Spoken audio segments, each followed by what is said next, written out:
وہ مسافر عرب کے صحرا میں اکیلا چلا جا رہا تھا۔ 8 ہجری کے زمانے میں عرب کا وہ علاقہ جہاں مکہ اور مدینہ واقع ہیں بڑا ہی خوفناک صحرا ہوا کرتا تھا، جلتا اور انسانوں کو جھلساتا ہوا ریگزار۔ ایک تو صحرا کی اپنی صعوبتیں تھیں، دوسرا خطرہ رہزنوں کا تھا۔ مسافر قافلوں کی صورت سفر کیا کرتے تھے، لیکن یہ مسافر اکیلا چلا جا رہا تھا۔ وہ اعلیٰ نسل کے جنگی گھوڑے پر سوار تھا۔ اس کی ذرہ گھوڑے کی زین کے ساتھ بندھی ہوئی تھی، اس کی کمر سے تلوار لٹک رہی تھی اور اس کے ہاتھ میں برچھی تھی۔ اس زمانے میں مردوں کے قد دراز، سینے چوڑے اور جسم گٹھے ہوئے ہوتے تھے۔ یہ اکیلا مسافر بھی انہی مردوں میں سے تھا، لیکن جس انداز سے وہ گھوڑے کی پیٹھ پر بیٹھا تھا اس سے پتہ چلتا تھا کہ وہ شہسوار ہے اور وہ کوئی معمولی آدمی نہیں۔ اس کے چہرے پر خوف کا ہلکا سا بھی تاثر نہیں تھا کہ رہزن اسے لوٹ لیں گے، اس سے اتنی اچھی نسل کا گھوڑا چھین لیں گے اور اسے پیدل سفر کرنا پڑے گا۔ لیکن اس کے چہرے پر جو تاثر تھا وہ قدرتی نہیں تھا۔ وہ کچھ سوچ رہا تھا، یادوں سے دل بہلا رہا تھا یا کچھ یادوں کو ذہن میں دفن کرنے کی کوشش کر رہا تھا۔ آگے ایک گھاٹی آ گئی، گھوڑا چڑھتا چلا گیا۔ خاصی بلندی پر جا کر زمین ہموار ہوئی۔ سوار نے گھوڑا روک کر اسے گھمایا اور رکابوں پر کھڑے ہو کر پیچھے دیکھا۔ اسے مکہ نظر نہ آیا۔ مکہ افق کے نیچے چلا گیا تھا۔ ابو سلیمان، اسے جیسے آواز سنائی دی ہو، اب پیچھے نہ دیکھو، مکہ کو ذہن سے اتار دو، تم مرد میدان ہو، اپنے آپ کو 2 حصوں میں نہ کٹنے دو، اپنے فیصلے پر قائم رہو، تمہاری منزل مدینہ ہے۔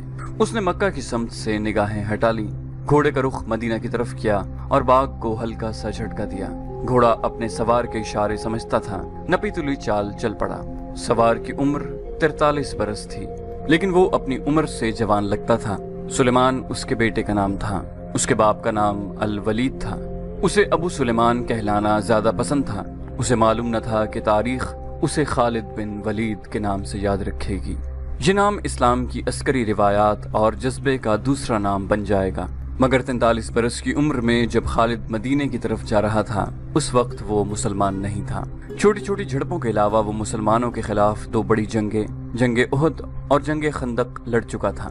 جب رسول کریم صلی اللہ علیہ وسلم پر 610 عیسوی بروز سوموار پہلی وحی نازل ہوئی، اس وقت خالد کی عمر 24 سال تھی۔ اس وقت تک وہ اپنے قبیلے بنو مخزوم کی عسکری قوت کا قائد بن چکا تھا۔ بنو مخزوم کا شمار قریش کے چند ایک معزز خاندانوں میں ہوتا تھا۔ قریش کے عسکری امور اسی خاندان کے سپرد تھے۔ قریش خالد کے باپ الولید کے احکام اور فیصلے مانتے تھے۔ 24 برس کی عمر میں یہ حیثیت خالد کو بھی حاصل ہو گئی تھی، مگر اس حیثیت کو ٹھکرا کر خالد ابو سلیمان مدینے کو جا رہا تھا۔ کبھی وہ محسوس کرتا جیسے اس کی ذات سے کوئی قوت اسے پیچھے کو گھسیٹ رہی ہو۔ جب وہ اس قوت کے اثر کو محسوس کرتا تو اس کی گردن پیچھے کو مڑ جاتی، لیکن اس کی اپنی ذات سے ایک آواز اٹھتی، آگے دیکھ خالد، تو ولید کا بیٹا تو ہے لیکن وہ مر گیا ہے، اب تو سلیمان کا باپ ہے، وہ زندہ ہے۔ اس کے ذہن میں 2 نام اٹک گئے، محمد صلی اللہ علیہ وسلم جو ایک نیا دین لے کر آئے تھے، اور الولید جو خالد کے باپ اور محمد صلی اللہ علیہ وسلم اور آپ کے نئی دین کا بڑا دشمن تھا۔ باپ یہ دشمنی ورثے کے طور پر خالد کے حوالے کر کے دنیا سے اٹھ گیا تھا۔ خالد کے گھوڑے نے پانی کی مشک پر اپنے آپ ہی رخ بدل لیا تھا۔ خالد نے ادھر دیکھا، اسے گول دائرے میں کھجوروں کے درخت اور صحرا کے جھاڑی نما درخت نظر آئے۔ گھوڑا ادھر ہی جا رہا تھا۔ نخلستان میں داخل ہو کر خالد گھوڑے سے کود گیا۔ امامہ اتار کر وہ پانی کے کنارے 2 زانو ہو گیا۔ اس نے پانی چلو بھر بھر کر اپنے سر پر ڈالا اور 2-4 چھینٹے منہ پر پھینکے۔ اس کا گھوڑا پانی پی رہا تھا۔ خالد نے اس چشمے سے پانی پیا جو صرف انسانوں کے استعمال کے لیے تھا۔ یہ ایک چھوٹا سا جنگل تھا۔ خالد نے گھوڑے کی زین اتاری اور زین کے ساتھ بندھی ہوئی چھوٹی سی ایک دری کھول کر جھاڑی نما درختوں کے جھنڈ تلے بچھائی اور لیٹ گیا۔ وہ تھک گیا تھا، تھوڑی دیر کے لیے سو جانا چاہتا تھا، مگر اس کے ذہن میں یادوں کا جو قافلہ چل پڑا تھا وہ اسے سونے نہیں دے رہا تھا۔ اسے 7 سال پہلے کا ایک دن یاد آیا جب اس کے عزیزوں نے محمد صلی اللہ علیہ وسلم کو قتل کرنے کا منصوبہ بنایا تھا۔ اس منصوبے میں خالد کا باپ الولید پیش تھا۔ وہ ستمبر 622 عیسوی کی ایک رات تھی۔ قریش نے رسول خدا صلی اللہ علیہ وسلم کو سوتے میں قتل کرنے کے لیے ایسے آدمی چنے تھے جو انسان کے روپ میں وحشی اور درندے تھے۔ خالد قریش کے سرکردہ خاندان کا جوان تھا۔ اس وقت اس کی عمر 27 سال تھی۔ وہ حضور اکرم صلی اللہ علیہ وسلم کے قتل کی سازش میں شریک تھا، لیکن وہ قتل کے لیے جانے والوں کے گروہ میں شامل نہیں تھا۔ اسے 7 سال پہلے کی وہ رات گزرے ہوئے کل کی طرح یاد تھی۔ وہ اس قتل پر بھی خوش تھا اور ناخوش بھی۔ خوش اس لیے کہ اس کے اپنے قبیلے کے ہی ایک آدمی نے اس کے مذہب کو جو بت پرستی تھی باطل کہہ دیا اور اپنے آپ کو خدا کا پیغمبر کہہ دیا۔ ایسے دشمن کے قتل پر خوش ہونا فطری بات تھی، اور وہ ناخوش اس لیے تھا کہ وہ اپنے دشمن کو للکار کر آمنے سامنے کی لڑائی لڑنے کے قائل تھا۔ اس نے سوئے ہوئے دشمن کو قتل کرنے کی کبھی سوچی ہی نہیں تھی۔ بہرحال اس نے اس سازش کی مخالفت نہیں کی، لیکن قتل کی رات جب قاتل رسول خدا کو مقررہ وقت پر قتل کرنے گئے تو آپ صلی اللہ علیہ وسلم کا مکان خالی تھا۔ وہاں گھر کا سامان بھی نہیں تھا، نہ آپ کا گھوڑا تھا اور نہ اونٹنی۔ قریش اس امید پر سوئے ہوئے تھے کہ صبح انہیں خوشخبری ملے گی کہ ان کے مذہب کو جھٹلانے اور انہیں اپنے نئے مذہب کی طرف بلانے والا قتل ہو گیا ہے، مگر صبح وہ ایک دوسرے کو مایوسی کے عالم میں دیکھ رہے تھے۔ پھر وہ سرگوشیوں میں ایک دوسرے سے پوچھنے لگے، محمد کہاں گیا؟ رسول خدا صلی اللہ علیہ وسلم قتل کے وقت سے بہت پہلے اپنے قتل کی سازش سے آگاہ ہو کر مدینے کو ہجرت کر گئے تھے۔ صبح تک آپ صلی اللہ علیہ وسلم بہت دور نکل گئے تھے۔ خالد کے ذہن سے یادیں پھوٹتی چلی آ رہی تھی۔ ذہن پیچھے ہی پیچھے ہٹتے ہٹتے 16 برس دور جا نکلا۔ 613 عیسوی کی ایک شام رسول کریم صلی اللہ علیہ وسلم نے قریش کے چند ایک سرکردہ افراد کو اپنے ہاں کھانے پر مدعو کیا۔ کھانے کے بعد رسول کریم صلی اللہ علیہ وسلم نے اپنے مہمانوں سے کہا، اے بنی عبد المطلب، میں تمہارے سامنے جو تحفہ پیش کرنے لگا ہوں وہ عرب کا کوئی اور شخص پیش نہیں کر سکتا، اس لیے کہ اللہ نے مجھے منتخب کیا ہے۔ مجھے اللہ نے حکم دیا ہے کہ تمہیں ایک ایسے مذہب کی طرف بلاؤں جو تمہاری دنیا کے ساتھ تمہاری عاقبت بھی آسودہ اور مسرور کر دے گا۔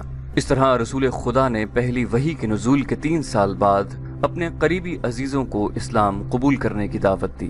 خالد اس محفل میں نہیں تھا، اس کا باپ مدعو تھا۔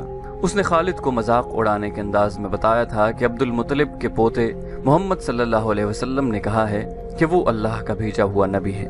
ہم جانتے ہیں کہ عبد المطلب قریش کا ایک سردار تھا۔ الولید نے اپنے بیٹے سے کہا، بے شک محمد کا خاندان اعلیٰ حیثیت رکھتا ہے، لیکن نبوت کا دعویٰ اس خاندان کا کوئی فرد کیوں کرے؟ اللہ کی قسم اور حبل اور عزا کی، میرے خاندان کا رتبہ کسی سے کم نہیں۔ کیا نبوت کا دعویٰ کر کے کوئی ہم سے اونچا ہو سکتا ہے؟ خالد نے پوچھا، آپ نے اسے کیا کہا؟ پہلے تو ہم چپ ہو گئے، پھر ہم سب ہنس پڑے۔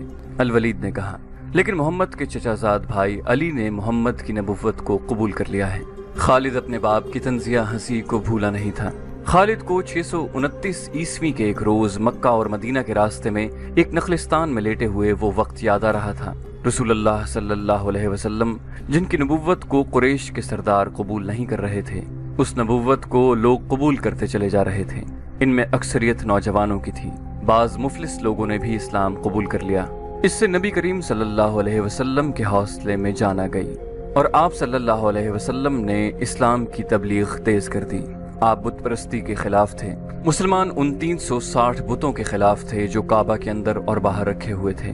طلوع اسلام سے پہلے عرب ایک خدا کو مانتے تھے اور پوجتے ان بتوں کو تھے۔ انہیں وہ دیویاں اور دیوتا کہتے اور انہیں اللہ کے بیٹے اور بیٹیاں مانتے تھے۔ وہ ہر بات میں اللہ کی قسم کھاتے تھے۔ قریش نے دیکھا کہ محمد صلی اللہ علیہ وآلہ وسلم کے جس دین کا انہوں نے مذاق اڑایا تھا وہ مقبول ہوتا جا رہا تھا، تو انہوں نے آپ صلی اللہ علیہ وسلم کی تبلیغی سرگرمیوں کے خلاف محاذ بنا لیا اور مسلمانوں کا جینا حرام کر دیا۔ خالد کو یاد آ رہا تھا کہ اس نے اللہ کے رسول صلی اللہ علیہ وسلم کو گلیوں اور بازاروں میں لوگوں کو اکٹھا کر کے انہیں اسلام قبول کرنے کی دعوت دیتے اور بتاتے دیکھا تھا کہ بت انہیں نہ فائدہ دے سکتے ہیں نہ نقصان۔ عبادت کے لائق صرف اللہ ہے جو وحدہ لا شریک ہے۔ رسول خدا صلی اللہ علیہ وسلم کی مخالفت کے قائد قریش کے 4 سردار تھے۔ ایک تو خالد کا باپ الولید تھا، دوسرا نبی کریم صلی اللہ علیہ وسلم کا اپنا چچا ابو لہب تھا، تیسرا ابو سفیان اور چوتھا ابو الحکم تھا جو خالد کا چچا زاد بھائی تھا۔ مسلمانوں پر سب سے زیادہ ظلم اور تشدد اسی شخص نے کیا تھا۔ وہ جہالت کی حد تک کینہ پرور اور مسلم کش تھا، اسی لیے مسلم اسے ابو جہل کہتے تھے۔ یہ نام اتنا عام ہوا کہ لوگ جیسے اس کا اصل نام بھول ہی گئے ہوں۔ تاریخ نے بھی اس پستہ قد، بھینگے اور لوہے کی طرح مضبوط آدمی کو ابو جہل کے نام سے ہی یاد رکھا ہے۔ خالد کو یہ یادیں پریشان کرنے لگیں، شاید شرمسار بھی۔ قریش کے لوگوں نے رسول خدا صلی اللہ علیہ وسلم کے گھر میں کئی بار غلاظت پھینکی تھی۔ جہاں کوئی مسلمان اسلام کی تبلیغ کر رہا ہوتا وہاں قریش کے آدمی جا پہنچتے اور ہلڑ مچاتے۔ بد اخلاق اور دھتکارے ہوئے آدمیوں کو رسول خدا صلی اللہ علیہ وسلم کو پریشان کرتے رہنے کے کام پر لگا دیا گیا۔